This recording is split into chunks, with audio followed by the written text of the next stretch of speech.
Evan Vucci, AP Images, Mark Wilson, Getty Images. The only way to counter China's aggressive trade action is to do so multilaterally, the way Barack Obama envisioned it. Anything else is going to end in tears, and that's what we've been witnessing over the past week. No need to mince words, Trump got absolutely routed by China. Even his allies admit it.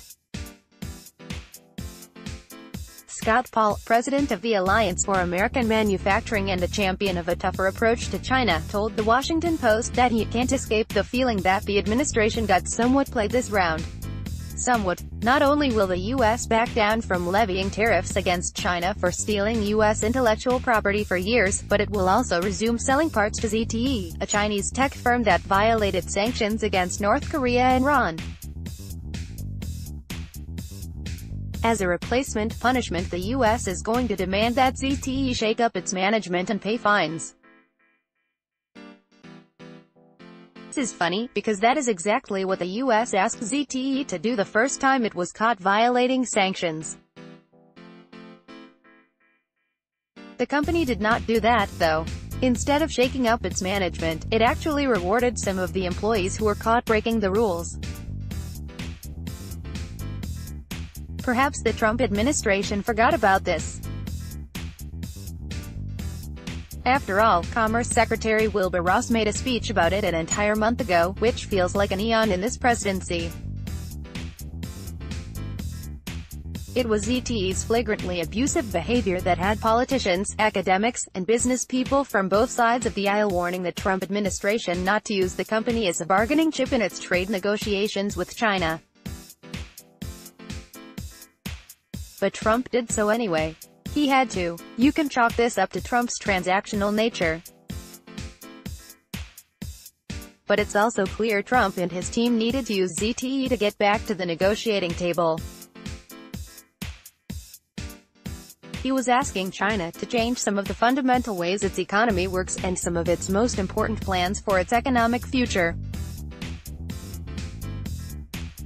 Trump needed the leverage to come close to talking about any of that, which, let's face it, he didn't.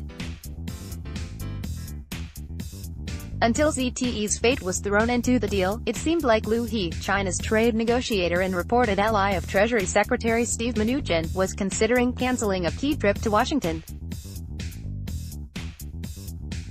This would have thrown the North Korea talks Trump so desperately desires into question too, and hastened the U.S. and China's path to trade war.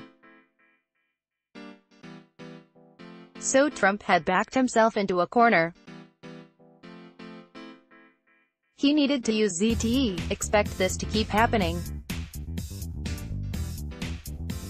China's economic power has grown to the point that without putting 70,000 Chinese jobs on the table, the Trump administration didn't have the leverage to force it into negotiations.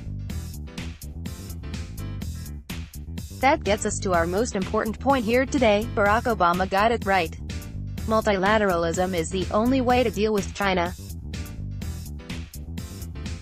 High five to globalists, not that that's going to save us from our current embarrassment.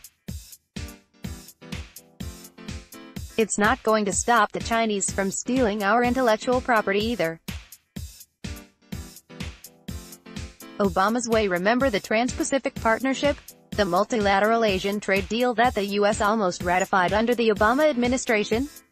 The one that would have created an economic bloc that could counter China in its own region? The deal that China was incredibly angry about through its creation?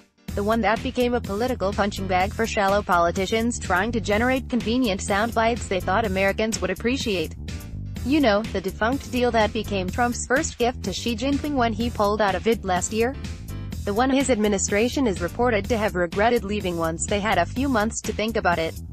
I'm not saying trade deals like the TPP are perfect. I'm saying there's only one way to counter an ambitious and recalcitrant Chinese government, and that is multilaterally, by boxing it in, by using an immense amount of leverage. When the trade wonks first started gaming out a trade war between China and the U.S., one thing I kept hearing was that China, being an authoritarian nation, could handle pain better than the United States in the short term. If the United States were to inflict lasting pain, it would have to make the war last. But there are problems with that, of course. Not only would China retaliate with its own tariffs, but as Mary Lovely and Yang Liang over at the Peterson Institute for International Economics wrote, U.S. tariffs would end up hurting its own supply chains. They wrote, while the problems identified by the USTR U.S. Trade Representative report have plagued the bilateral relationship for years, the administration's tactic of imposing tariffs in the sector specified by USTR may prove more harmful than effective. Rather than hitting the administration's intended target, Chinese firms that may have unfairly obtained American technology, the proposed tariffs would actually inflict damage on U.S. high-technology sectors. Trump and Trade Dove Treasury Secretary Steve Mnuchin didn't have the pain threshold for this kind of damage. What's more, China's trade delegation knew that it was dealing with a team of undisciplined, wholly unserious, and inexperienced men who fundamentally do not agree with one another. It was able to take advantage of divisions on the U.S. team. Apparently, White House advisor Peter Navarro and Mnuchin got into a screaming fight in front of their counterparts, according to the NYT comedy. What these men needed was more leverage. Coming in with backup, like say, with a bunch of China's regional trading partners, would have helped with that. On top of putting tariffs on Chinese steel and aluminum, which it did through the World Trade Organization, Obama was building that ability to box China in through the TPP. This is not what hawks, like USTR Robert Lighthizer, who is still insisting on trade war, want to hear.